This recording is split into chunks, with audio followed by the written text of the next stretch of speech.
a CNBC original podcast. We all have to make big decisions in our lives, decisions that define and influence our professional and personal journeys. If you reflect on them, some were good, and some I'm sure you definitely regret. In my nearly 3 decades as a financial journalist, I've interviewed literally thousands of CEOs, politicians and market voices, and they all had to make decisions and choices to get where they are today. In this podcast, I hear about those decisions, as well as the moments of doubt, risk and conviction that impacted our guests' journeys and the people they lead. This is Executive Decisions with me, Steve Sedgwick. In this episode, I speak to Ilham Kadri. They said, oh, you have the potential of C-suite. And I said, what is C? Is it after A and B? Ilham Kadri is the CEO of Belgian materials company Syensqo. Brought up by her grandmother in a deprived suburb of Casablanca in Morocco, Ilham's education was the launchpad for her career. My grandmother believed in me. She changed me from one school to another.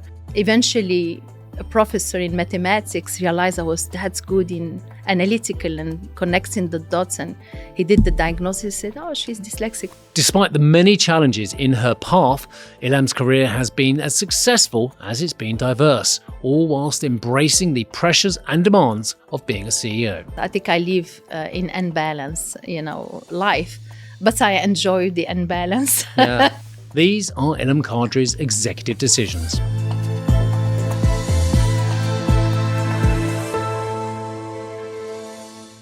I've known you for a few years now, but there's a lot about you that I and investors and viewers don't know. So if I was at a gathering or I was doing a podcast and I said, who is Ilham Kadri? What would you say?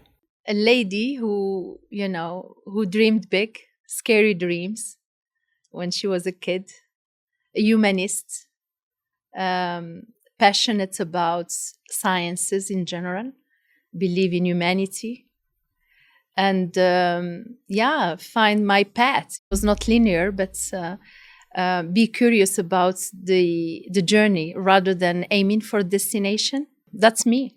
You've already said a lot about who you see yourself as. Where did a lot of that come from? The curiosity, the desire to enjoy the journey. Let's go right back to the start, to Derb Sultan, to Casablanca, to Morocco. Tell me about your upbringing. Yeah, it started in Casablanca, a mythic name, city, in Derb Sultan, as you said. So very, a popular neighborhood in Casablanca.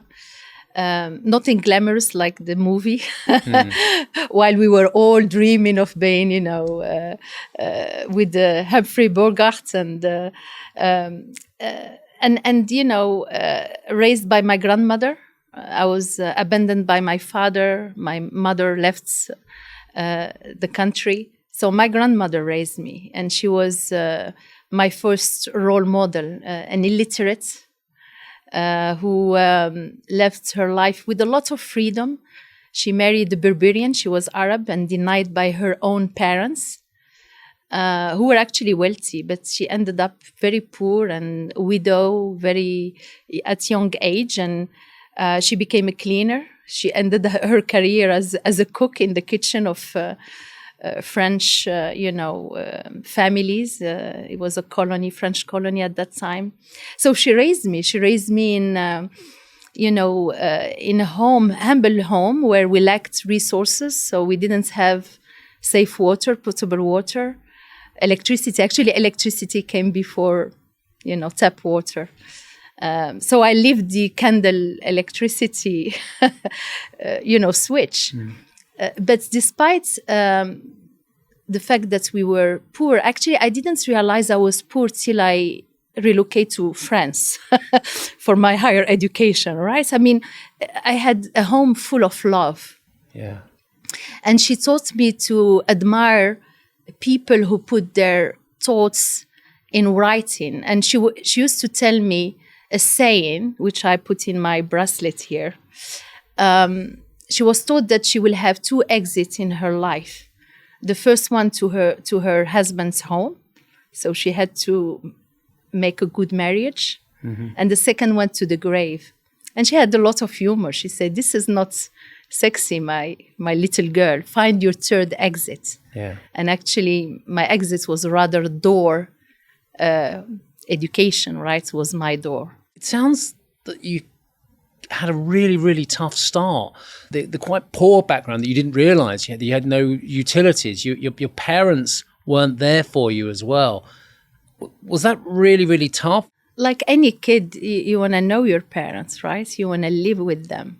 But at the same time, I had this lady devoted for me, you know, every day, you know. So yeah, I had absences and, you know, and I was really a dreamer. I was shy. I realized I was dyslexic. I'm still, you know, very heavy dyslexic.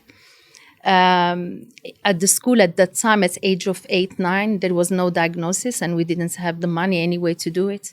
So we were rather an idiot than a clever kid. My grandmother believed in me. She changed me from one school to another. And this is public schools in Morocco, right? And eventually a professor in mathematics realized I was that good in analytical and connecting the dots. And he did the diagnosis, said, oh, she's dyslexic, or what is dyslexia, right, at that time.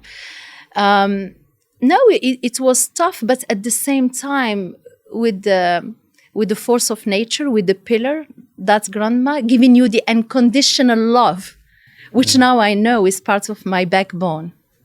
So she gave me the self-esteem.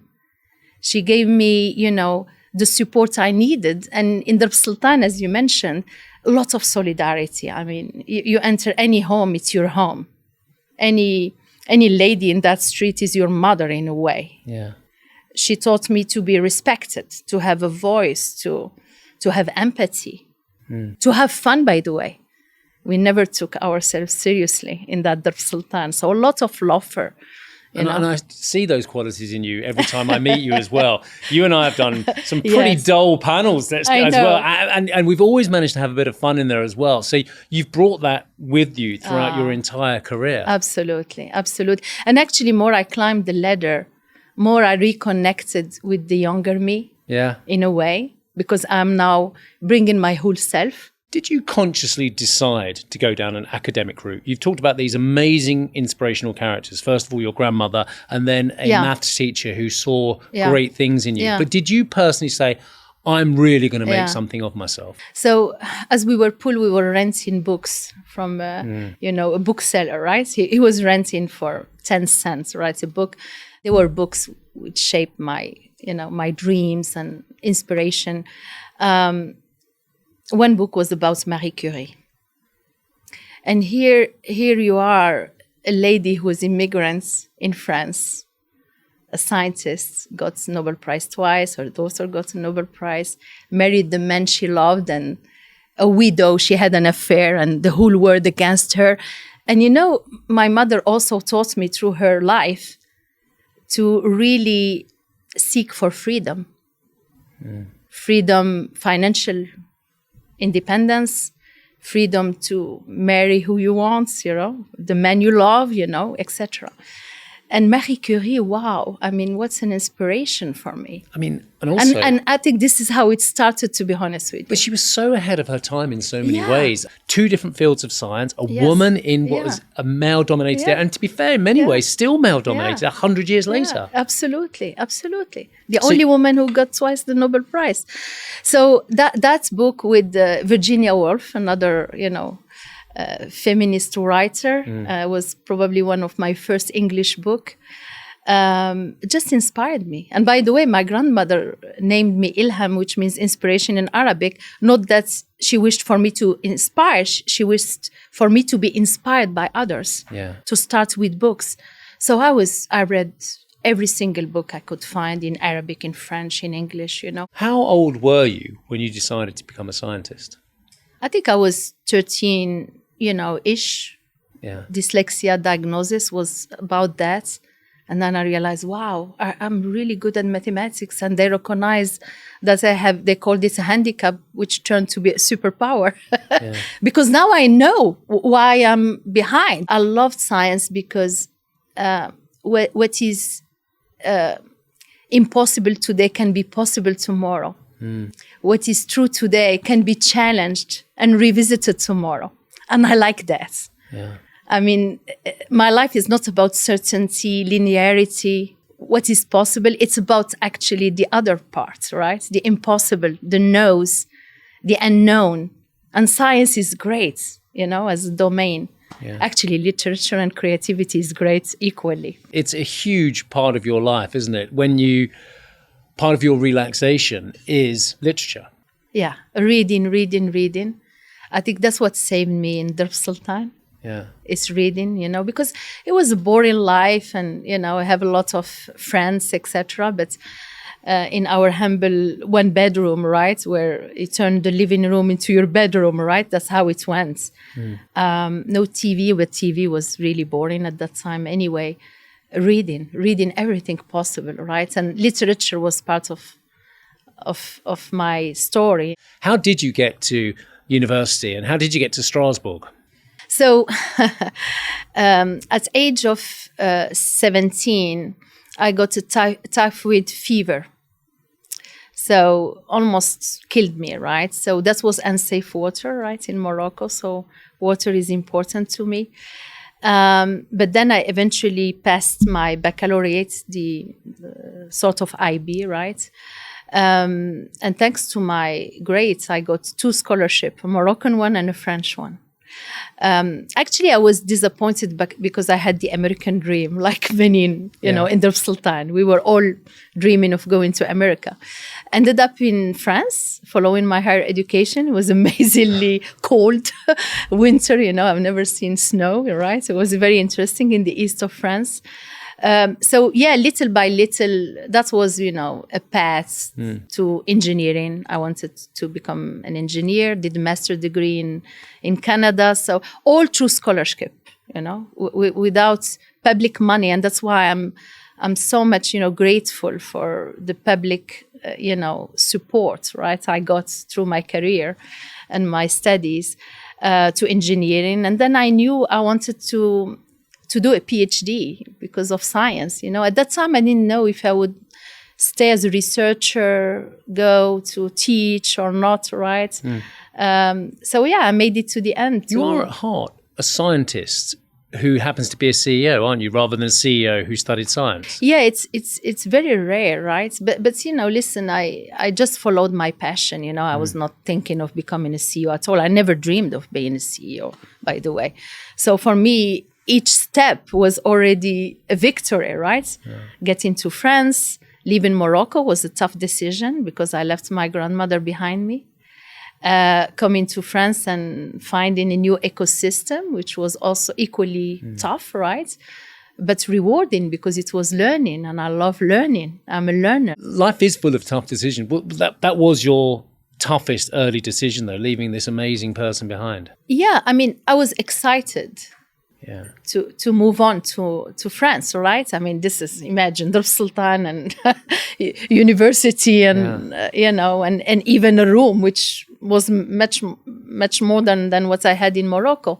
But leaving behind, the woman of your life, it was tough. But it was the right decision. It was the right decision. And she wouldn't have wanted it any other way. Oh my God, no! Yeah. In fact, it was her dream that you got there. Freedom, and is that how you saw it? Is that how she saw it? She saw it as probably through me living a life she would have loved for herself.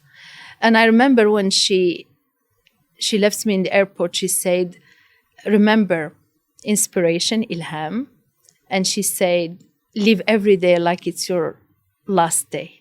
Enjoy it." That's an amazing thing to say, but it's hard to do, isn't it? When you're working so hard and everything's so intense. Yeah, but I learned how to do it with age and progression.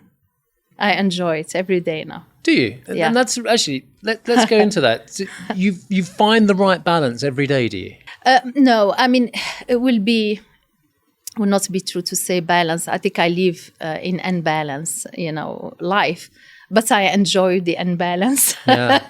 Enjoy being with you now, 100%. I don't care what's going to happen after or before. It's me. It's here. So I really learned how to enjoy the moments and be present in the moments. And I think that's part of my leadership. I hope my team and my people, they will tell you, I bring my whole self and I'm with them 100%. Oh, for sure. And then I was looking at the introduction you gave to your employees when you became the CEO of Solvay. You were passionate about science, passionate about chemistry, passionate about innovation and improving people's lives as well. And I think that last line is very much of the Ilham Kadri that I know. Well, that's what's happened to me is mentors and sponsors and people along the way have helped me to improve my own life to prosperity, but prosperity, richness of through education and obviously money, but also, just impacting others.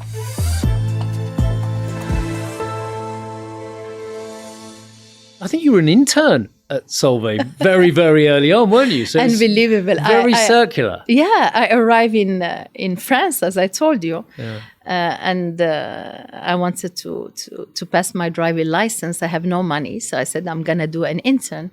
And I ended up in the middle of nowhere in a village called Tavaux in the east of France, doing an internship. My first salary, I sold donuts in the beach of Casablanca, that's all. But my first salary, Tavaux, is a Solvay plant.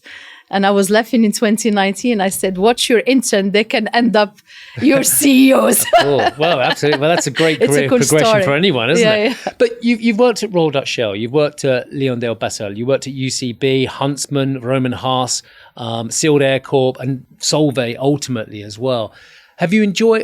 When you've made those decisions to go to different companies, have they been easy decisions, difficult decisions? Was there a plan? No, there was no plan and nothing really linear. So Shell was my first, employer. It was amazing. It was, they hired me out of school. I was still ending and finishing writing my Ph.D. And they have what they call the shelf life course. So you spend one week being assessed, right? They measure your IQ. I didn't know that we can measure the IQ, so it was funny. You do a sort of an essay and you present your PhD anyway.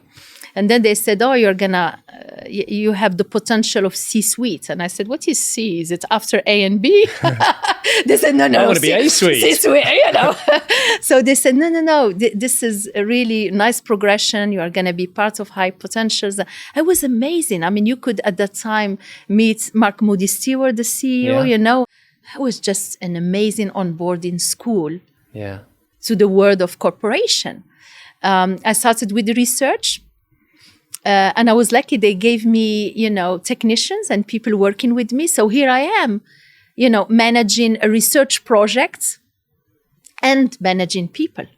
And I said, wow, this managing people is different because PhD, you manage yourself over 3 years. You are lonely with the projects. So I started enjoying people management. Yeah. And I remember one gentleman in Shell Chemicals saying, before you make strategies, and you become a business leader, go and sell. Try to understand what the salespeople are doing. It was a tough experience. Fell into this key, I guess, for want of a better word, decision in your life of diversifying your skill set. You're a scientist, you're a chemist, you understand polymers, you understand macromolecular physical chemistry. Yeah. That's your background. Yeah. Now you're doing sales. Yeah. That was not a conscious decision. No, I hated that. And I said, this is a mistake. And I felt, something in a life tells you, just do it, right? Mm-hmm. Just do it. So I followed that advice. I never regretted that. I spent 3 years in sales and products management. And then, just the rest is history. You talk about regrets. Are there some key decisions in your life that you have regretted professionally? No, not really. I thought it was a regret. It was not. One of the tough decisions was in another company. I will not name them, but actually I was on maternity leave, expecting my baby. It was a big deal, and I did it right, and it took 4 months, etc. And then they reorganized the company, but they forgot me in the organization chart. Actually, what they told me, as now you are turning a mother, you are not going to travel. So as a marketing manager, don't worry, come back. we'll find something else for you. That sounds to me incredibly sexist. You're the woman who's a trailblazer. You've grown up idolizing Marie Curie, who's another trailblazer. You can imagine and someone the shock. in the 21st century has turned around to you and said, you're a woman, you're a mother, you're not traveling? And didn't. Were you And they furious? forgot to ask you. Of course I was furious, and my husband could see it. And his career actually was, he was more senior at that time than me. And he said, you by the way, he's my secret in life. I can say it now. He said, listen, you have to follow your passion. You have to be okay with what's going on. And I was not okay. So I ended up answering calls, which I refused to answer before because, I was... So you were being headhunted previously, but you refused to take those calls. Yeah. And my son was 4 months or 6 months old. My husband resigned from 20-year career. For you? Yeah. He's quite a man. Yeah. Leap of faith. Yeah. It was amazing. Without him, I would not have been here. But Ilham, he's got a 20-year career. Yes. His career, he's more senior than you at this stage. Yes. But he had faith in his wife, who's just had his amazing son, to follow her dreams and her career. And it has been this way for the past... He's a visionary as well. 25 years. This is about He's my invisible hero. This is about your decisions, but I'm interested in his decision. Just talk me through how you as a couple and how he decided to say, no, Ilham, we are back in your career. And this is not the first time he did it, another time. I said, this is crazy, He said, no, don't worry, we're going to move on. So he was backing you before you were backing you? Yeah. And we moved to another country called Switzerland. Yeah.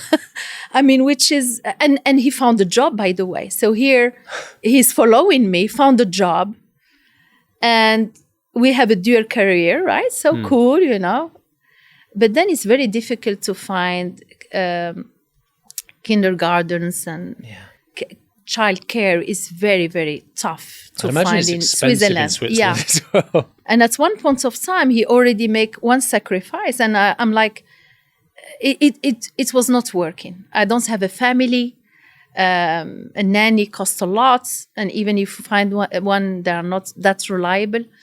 And that was the time where I really struggled because there should be no choice between the job and the kid. There is no choice, right? You will go for the kid. This is the only time in my life I thought I'm gonna stop working. And it was so painful. And at that time, light in the tunnel, we find an au pair and my husband eventually at one point of time stopped for following me and helping with the kid. That is an extraordinary story as well. But tell me a little bit within that story about why you felt you were just going to give up your career to bring the family up. You're a brilliant woman. You're a scientist. You're a trailblazer. Your grandmother has already named you inspiration as well. What swayed you to stick with your career? Well, because that's one point of time, and that's why you don't. If you don't have help, if you don't have the ecosystem supporting you, I think the middle name of mothers is guilt. You want to be a superwoman, a super leader, a super professional, a super wife. You take care of the kid. It doesn't exist superwoman. And here I have my husband who find another job. And I'm not going to say, stop it again, right? I'm like, no, this is my turn, right? So that's how I feel now for families. By the way, I launched 16-week paternity leave at Solvay. You understand why? Of course. And my husband is saying it needs to be a woman to give man that long paternity leave. It's because I suffered in 2005, in 2008, in Switzerland when I had to take care of my kid. Doesn't it make you so angry? I'm a man and I'm angry that women in this day and age have to make that decision, career or family. But this is how we lose them, Steve. Is it still the case? Yeah, of course. Look at STEM, science, technology, engineering and math. Look at the CEOs. So you need to prepare the pipeline. You need to help women specifically during maternity leaves and parents in general. I think I see it with the young generation at Solvay Syensqo. With my son, he's 20. They are keen to support. They are keen to have a dual careers. They are keen to sacrifice one for the other, like my husband did. But he was, trailblazer. He was pretty ahead of time.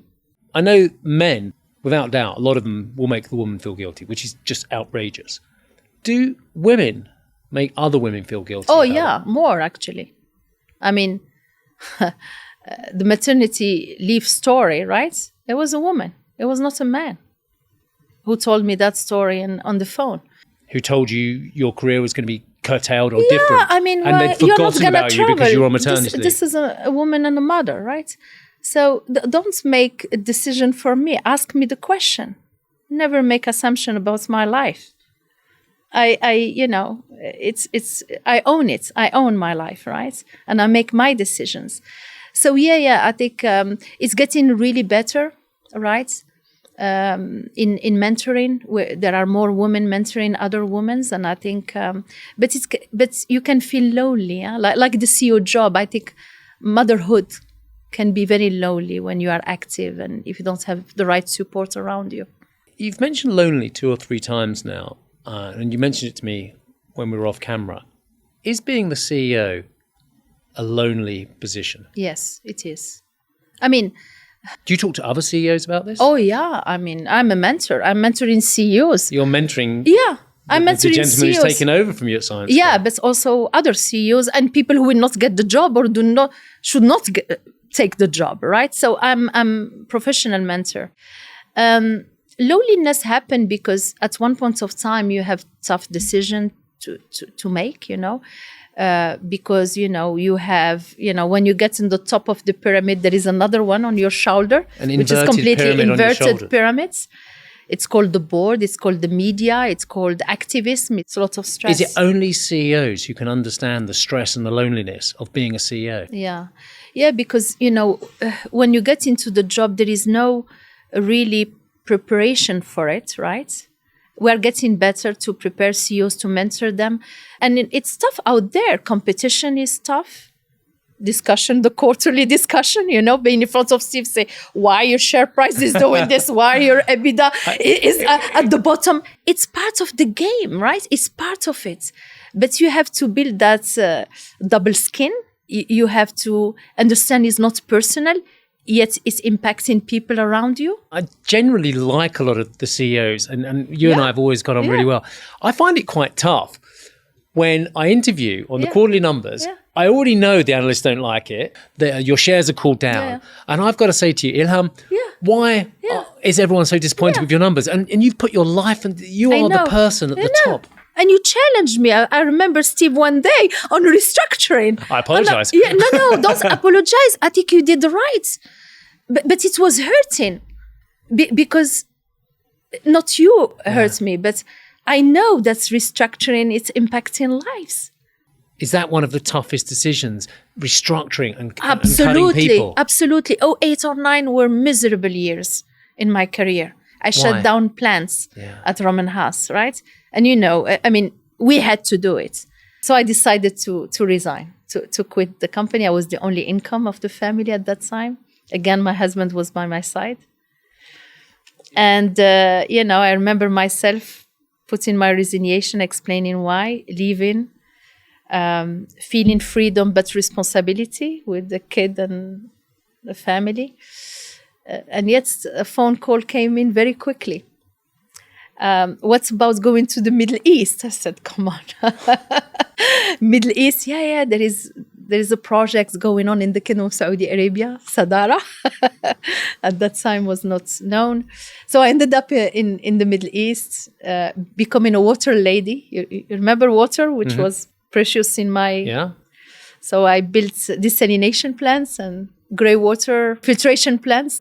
It was tough because I think my Saudi friends now say, how come an American company, Dow, is sending us a general manager, a woman who couldn't mingle with with men. And at that time, I had to change my garderobe. So I was with abayas and not being able to even travel alone without a chaperone. You know, can you imagine?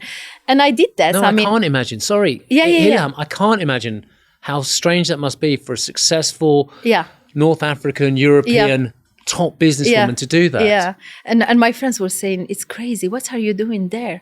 After 6 months, my friends, my Saudi friends, and I call them friends, they're really friends. They realize I'm not there as a joke or, you know, for fun. And I became their sister in the Arab world.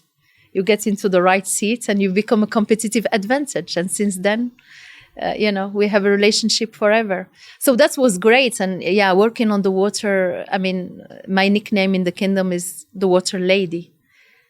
It was one of the best events in my life. And actually, it's even better when I was leaving the Middle East to join the headquarters of Dow, and I got a phone call to work in a hygiene and cleaning company and transform it. It's called Diversy.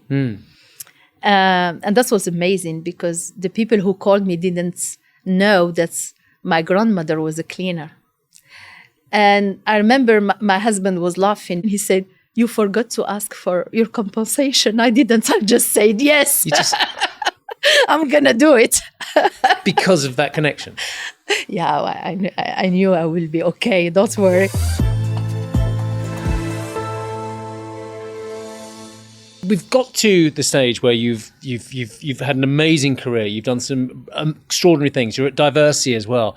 Why did you take the job? Is it the biggest decision of your career to have become the CEO of Solvay? Not really. I was CEO of Diversy and actually works for private equity, which was also interesting. It was a great experience. The thing is that when Solvay came in out of the blue, I called my husband, and it happened my husband is Belgium, right? And I told him, well, just listen to a voice message and someone is proposing a job in Belgium. And he laughed and he said, "Oh, there is only one company for you, is Solvay, but you know, you will never get this. You are not the right person for them." And then I called back, you know, the headhunter, and he says Solvay. So I was laughing. So you took the job? No, I said no. I said no interest. We are in the US. I love my life in Charlotte, North Carolina, and I was finishing my gig with Diversy, with the private equity. But he said, just you know, welcome the chairman at that time, who was a family member, and he came in, and we met in Chicago in an airport just to get to know each other's. And I went from not interested to being intrigued to being highly interested. He's a good salesman then. That meeting, at the airport in Chicago, what was it that made that decision for you? He told me a few things. He talks about his ancestor, the Ernest Solvay. This is going back 161 years or whatever it is. 160 years, absolutely. And he was a humanist, a lover of sciences, and believe it or not, he sponsored Marie Curie studies in radioactivity. So he had you at Marie Curie. Just crazy. He didn't know all of this. There's a circularity to your career. It's circularity in my life. Yeah. Whether it's your grandmother being a cleaner and you ended up cleaning services, interning at Solvay, hero Marie Curie. Yeah. Do you feel there's a rhythm to your career? It is. Yet I cannot forecast the next phase. There should be, right? So he says that, and then I said, you know, I'm very bold, leader. I need my freedom. It's not going to be easy. It's going to be tough because I knew Solvay was a sleeping beauty, deep sleeping, didn't have an ambition. I could read the analyst report, right? And he said, come over.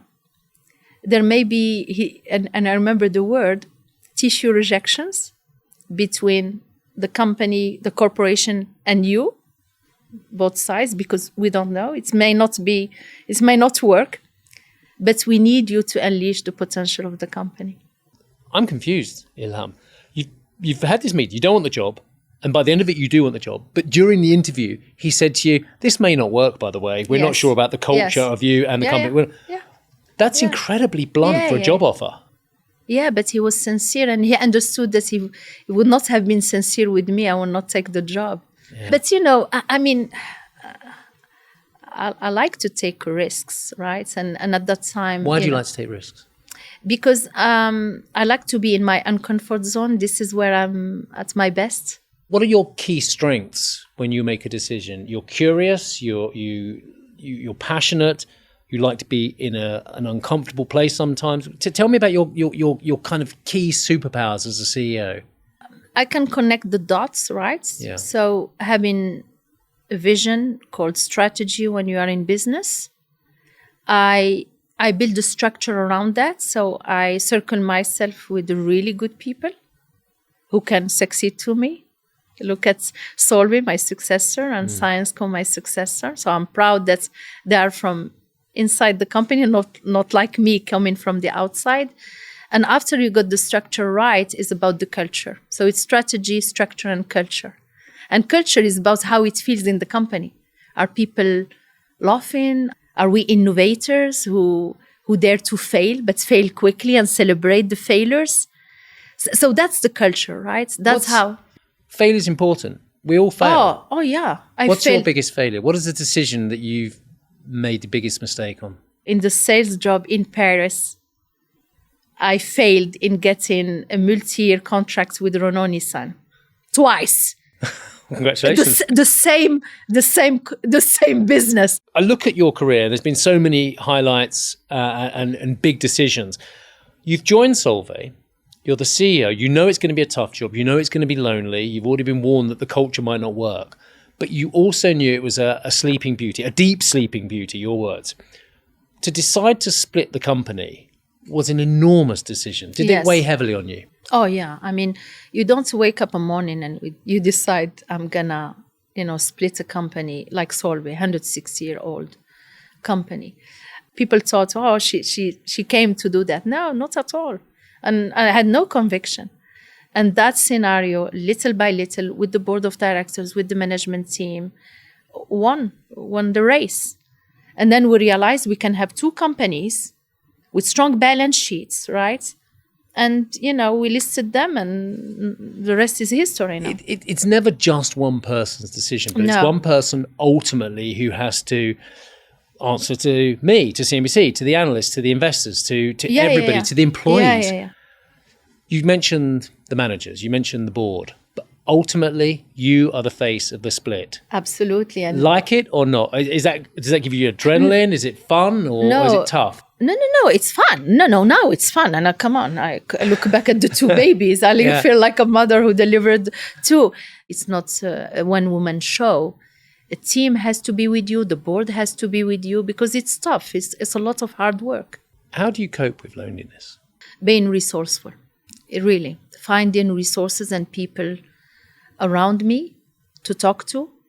Obviously, I have my own things to do. I do meditation every morning, a yoga mat, and that's my secret.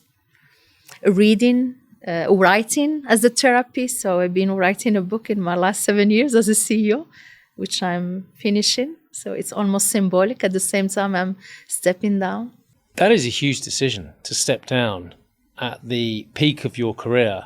Why have you decided to step down as the CEO of Syensqo? I've been 11 years a CEO already. I'm a veteran, right? And 7 years Solvay Syensqo. From day one, I put names on my succession planning.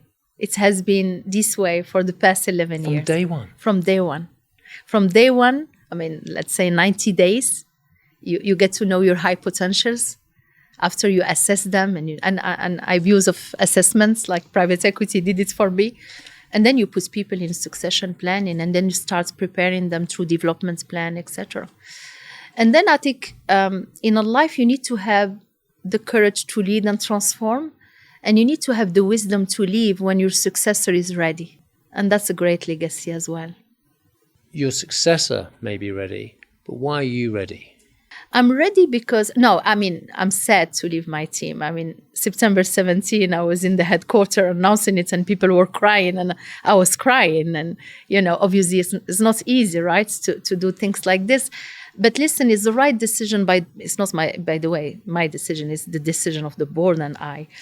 It's easier when you have an internal successor who believes in the values, who have been around for a while. It's also a great signal to our people that people from inside the company can grow, right? No, I'm, really happy with the 7 years of transformation. Nice chapter, the best ride in a life, and the best is yet to come. Tell me about what happens next. I need to take care of my baby, the book, which I'm finishing. And it's fiction. It's a fiction. And it's about Casablanca. Yes, definitely. So and fiction. It's inspired by your grandmother. Yeah. By her life. A lot of, it's obviously inspired from reality, but still a fiction, right? So I had to immerse myself in the 20s, in the 40s, in the 60s, at the independence of Morocco. So I went through my city, Casablanca. That I didn't know actually my city. I realized by learning it and relearning it in a way. Historically, the Americans were there. I mean, Casablanca in the 50s was the LA, the west coast of Europe. The war was raging in Europe, and it was parties, and everybody was actually discussing peace or tactics in Casablanca, from Churchill to Eisenhower so it was amazing for me to immerse myself in the past 7 years in this history and story. I went back to Casablanca with guides and architects now, friends who helped me to discover my city, So it's my hero, actually, the city. But there are many heroes in the book. We are still very young. True. We have big careers ahead. Apart from being a number one best-selling fiction writer, thank you. What's the next big decision? What do you want to achieve in your career still? So, I was asked to continue leading the World Business Council for Sustainable Development as a president. So I enjoyed that for the past years, and the ExCom asked me to stay, so I'm up for re-election. That's a passion of mine, is how to combine sustainability and profitability and competitiveness for the industry. Listen, I'm trying to say no before saying yes, to be honest with you. You've already said yes a couple of times. Yeah, and that's my best mentors are telling me to do that, to slow down, to go slow, to go fast later. So my husband doesn't believe it's going to last for long. May I ask the man who's made some good calls with you? What does he say? He's saying follow your passions, and Ilham Kadri, thank you very much indeed for joining me on Executive Decisions. Thank you very much, Steve. I've been inspired by so many guests on Executive Decisions, but Dr. Ilham Kadri is up there. This is a woman who grew up in a really tough neighbourhood, a deprived area of Casablanca in Morocco, but she didn't know she was deprived until later on when she went for her education in France, that she didn't know she'd grew up in poverty because she was surrounded by such love and such inspiration. Her grandmother brought her up and said, go and find your own way in life as well. But she had these incredible role models. She read a lot, and her hero growing up was Marie Curie, a woman way ahead of her time, a double Nobel Prize winner, one of the only double Nobel Prize winners in history. She wanted to be a scientist. She was passionate about science, about chemistry. And only later on did she learn about business and think, hang on, I can be not only a scientist, but also a business leader. And a woman who actually thrives in being in uncomfortable positions, not being in her comfort zone. But again, enormous support has come for her throughout her career, but especially from her husband. He's been there for her. He gave up his career pretty much so that she could go forward. And it is incredible to speak to someone who has made so many tough decisions. I mean, she took a 160-year-old company, Solvay, and split it up. And that was a tough decision.